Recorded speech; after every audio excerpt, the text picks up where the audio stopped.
நம்ம எல்லாருக்குமே offer letter வேணும் ஒரு கம்பெனிலேருந்து அப்படின்னு சொல்லி ஆசைப்படுவோம். ஆனால் ஆஃபர் லெட்டர் எப்படி ஒர்க் ஆகும்னு சொல்லி தெரிஞ்சுக்கணுமா? இந்த வீடியோவில் நான் உங்களுக்கு ரொம்ப சிம்பிளாக எக்ஸ்பிளைன் பண்ணுறேன். ரெக்ரூட்டர் வந்து ஃபஸ்ட்டு என்ன பண்ணுவாங்கன்னா, கேண்டிடேட் பூல் வந்து எங்கெங்கே இருக்குன்னு சொல்லி ஐடென்டிஃபை பண்ணி வச்சுருப்பாங்க. எங்கெங்கெல்லாம் அதிகமான கேண்டிடேட் இருக்காங்கன்னு சொல்லிட்டு. அதுக்கப்புறம் ரெக்ரூட்டர் அவங்களோட ஜாப் வேகன்சி எங்கே இருக்குது அப்படின்னு சொல்லி ஐடென்டிஃபை பண்ணுவாங்க. என்ன ஜாப் ஓப்பனிங் இருக்குன்னு பார்த்து வச்சுருப்பாங்க. அதுக்கப்புறம் இந்த கேண்டிடேட் பூலில் போயிட்டு சர்ச் பண்ணிவிட்டு என்னோட ஜாப் ஓப்பனிங்க்கு யாரெல்லாம் மேட்ச் ஆகிறாங்க அப்படின்னு சொல்லி பார்த்துட்டு அவங்களோட ப்ரொஃபைல்லாம் ஷார்ட் லிஸ்ட் பண்ணி வச்சுருவாங்க. நான் வந்து கேண்டிடேட் ஷார்ட் லிஸ்ட்னு போட்டு வச்சிருக்கேன். அதுக்கப்புறம் இந்த ஷார்ட் லிஸ்ட் ஆன கேண்டிடேட் எல்லாருமே இன்டர்வியூ ப்ராசஸை கோ த்ரூ பண்ணுவாங்க. Aptitude, technical interview, HR interview, group discussion, அது மாதிரி ஒரு கம்பெனிக்கு ஏற்ற மாதிரி ஒரு இன்டர்வியூ ப்ராசஸ் மாறும்.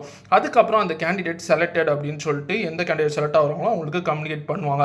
அந்த கம்யூனிகேஷன் முடிச்சதுக்கப்புறம் தான் சேலரி எக்ஸ்பெக்டேஷன் என்னன்னு சொல்லி டிஸ்கஸ் பண்ணுவாங்க. ஃபஸ்ட்டே சேலரி எக்ஸ்பெக்டேஷன் எவ்வளோன்னு கேட்டு வச்சிருப்பாங்க. ஆனால் சேலரி எக்ஸ்பெக்டேஷனோட நார்மலான டிஸ்கஷன் இங்கே தான் ஸ்டார்ட் ஆகும்.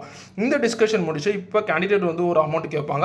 ஹெச்ஆர் வந்து என்னால் இவ்வளோ தான் அமௌண்ட் கொடுக்க முடியும் அப்படின்னு சொல்லிட்டு நெகோசியேஷன்லாம் பண்ணி 2 பேரும் சேர்த்து ஒரு சேலரிக்கு ஃபிக்ஸ்டாக வந்துடுவாங்க.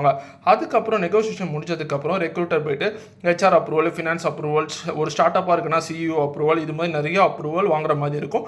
அது ஒரு கம்பெனிக்கு ஏற்ற மாதிரி மாறும். அதுக்கப்புறம் கேண்டிடேட் டாக்குமெண்ட்ஸ் எல்லாம் கலெக்ட் பண்ணிட்டு ஆஃபர் லெட்டர் ரிலீஸ் பண்ணுவாங்க. இப்படி தாங்க ஒரு கேண்டிடேட்டுக்கு ஆஃபர் லெட்டர் ரிலீஸ் ஆகுது. இந்த பேசிக்கான இன்ஃபர்மேஷன் எல்லாரும் தெரிஞ்சு வச்சுக்கோங்க. தேங்க்ஸ் ஃபார் வாட்சிங் video and is by from Manikandan. Bye bye.